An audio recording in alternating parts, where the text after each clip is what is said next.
Shalom saudara, selamat pagi. Kita ketemu kembali pagi ini dalam Morning Devotion. Selamat pagi saudara-saudara, apa kabar? Saudara, kita akan baca 1 Petrus pasal yang keempat ayat 7-11. Demikian firman Tuhan. Kesudahan segala sesuatu sudah dekat, karena itu kuasailah dirimu dan jadilah tenang supaya kamu dapat berdoa. Tetapi yang terutama kasihlah sungguh-sungguh seorang akan yang lain, sebab kasih menutupi banyak sekali dosa. Berilah tumpangan seorang akan yang lain dengan tidak bersungut-sungut.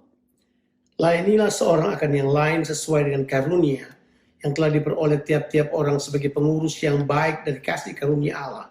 Jika ada orang yang berbicara, baiklah ia berbicara sebagai orang yang menyampaikan firman Allah. Jika ada orang yang melayani, baiklah ia melakukannya dengan kekuatan yang dianugerahkan Allah, supaya Allah dimuliakan dalam segala sesuatu karena Yesus Kristus. Ialah yang mempunyai kemuliaan dan kuasa sampai selama-lamanya. Amin. Saudaraku, pengharapan kita pada Kristus seharusnya tidak menjadikan kita pemimpi malas yang pasif ataupun ekstrim di sisi yang lain, menjadi orang yang fanatik, terlalu semangat atau menganggap diri paling benar. Karena kesudahan segala sesuatu sudah dekat.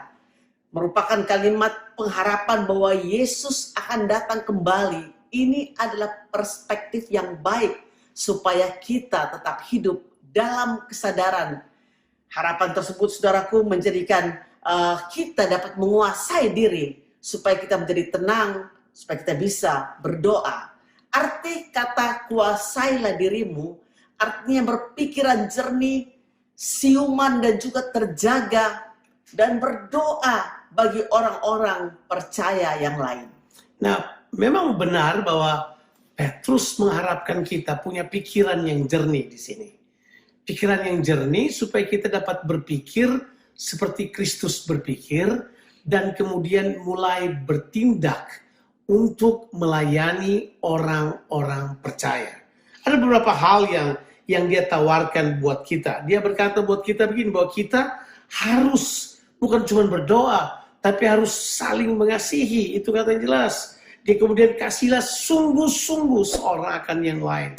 Kemudian kata berikut adalah yang dia bilang ini, karena kasih menutupi banyak dosa. Haleluya. Dia juga bilang beri tumpangan kepada orang-orang yang lain dengan tidak bersungut-sungut. Nah, kita mesti tahu pada waktu itu banyak sekali orang percaya yang lari karena penganiayaan. Mereka harus lari ke sana kemari. Jadi memberi tumpangan adalah hal yang sangat penting. Jangan bersungut-sungut waktu memberi tumpangan. Nah, kita di masa pandemi ini mungkin kita harus menolong orang lain, harus take another mile kepada orang lain. Mungkin kita mulai bersungut-sungut, tapi harusnya kita jangan bersungut-sungut. Karena Tuhan mau kita berpikiran jernih, supaya kita dapat melayani orang-orang percaya. Saudara, kita perlu juga untuk menggunakan semua karunia dan talenta kita untuk melayani saudara-saudara kita sesama orang percaya juga. Kenapa, saudara? Karena Tuhan telah memberikan kepada kita kekuatan kasih karunia untuk melakukannya. Kita perlu menjadi pengelola yang baik dan juga pada semua karunia yang Tuhan telah berikan kepada kita. Nah, saudara, kita sekarang sedang hidup di era di mana keimamatan semua orang percaya. Artinya, semua orang percaya terlibat dalam pelayanan. Gak ada lagi yang pasif, tapi semuanya mengerjakan pelayanan. Mengapa? Sebab Tuhan telah mengaruniakan kepada kita begitu banyak karunia. Jangan biarkan karunia-karunia itu hanya dikuasai oleh orang-orang yang bertitel pendeta, penginjil, atau semua pengajar atau guru Alkitab. Tapi semua orang percaya sekarang punya karunia dari Tuhan.